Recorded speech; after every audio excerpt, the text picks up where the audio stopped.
Viva Las Vega! Welcome to Stargazers. I'm James Alberry. And I'm Marlene Hidalgo. And I'm Dean Regas. And we're here to help you be sure you know what you're seeing in the night sky when you look up. Have you ever looked up at the night sky and wondered what direction we're headed? I mean, all the stars are flying through space at different speeds. Yes, and since our sun is a star too, it's also flying through space. So, what direction are we headed? Well, believe it or not, we know, and we'd like to show you.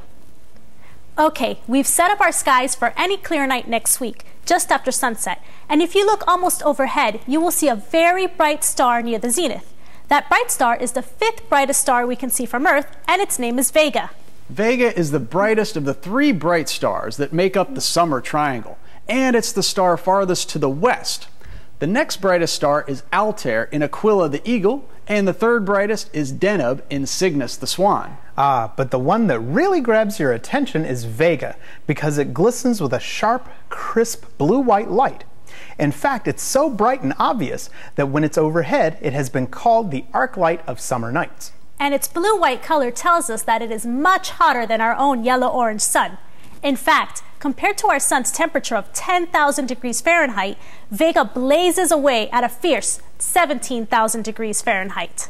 And Vega is considerably larger, for while our sun is a little under 1 million miles wide, Vega is almost 3 million miles in diameter, which makes it easy to understand that if we could place our sun and Vega side by side, Vega would shine 58 times brighter than our sun. Now, although Vega is far away from Polaris, the North Star of our time, Vega actually was the North Star 14,000 years ago due to a wobbling motion our Earth makes that we call precession. Precession causes our Earth's rotational axis to trace out a cone in the night sky, and this motion regularly causes our Earth's axis to point in the direction of Vega. However, it's a motion that's so slow you wouldn't notice it in our lifetime. Only 1 degree of movement every 72 years. Ancient civilizations noticed the effects of precession because their observations of the night sky spanned hundreds of years.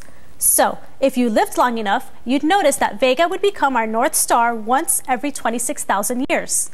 So 12,000 years from now, Vega, which was the North Star of our caveman ancestors, will once again be the North Star of our distant descendants. By now, you've probably guessed that Vega is the bright star in whose direction our sun and all its planets are headed. Indeed, our sun and Earth are racing at the incredible speed of 12 miles per second towards Vega.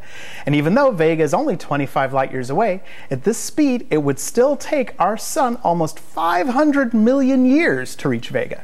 Alright, let's see what the planets are doing this week. We have our skies set for just after sunset any night next week, and if you look low on the western horizon, you'll see a nice grouping of the star Spica with 2 of our favorite planets, Mars and Saturn. Mars is the reddish light on the left, and Saturn is the tan-colored light on the right. These 2 planets form a nice right triangle with the star Spica. And over the next few nights, watch Mars as it gradually moves away from Saturn, causing the triangle to get longer and longer. And for those of you who like to do your stargazing before sunrise, we have some nice planets to show you. Remember the winter football we talked about back in January? Well, it's back, but this time it has 2 bright planets running interference. The giant planet Jupiter will be just to the left of Aldebaran, the eye of Taurus the bull. At the bottom of the winter football, near the Gemini twins, Castor and Pollux, you'll see our sister planet, Venus.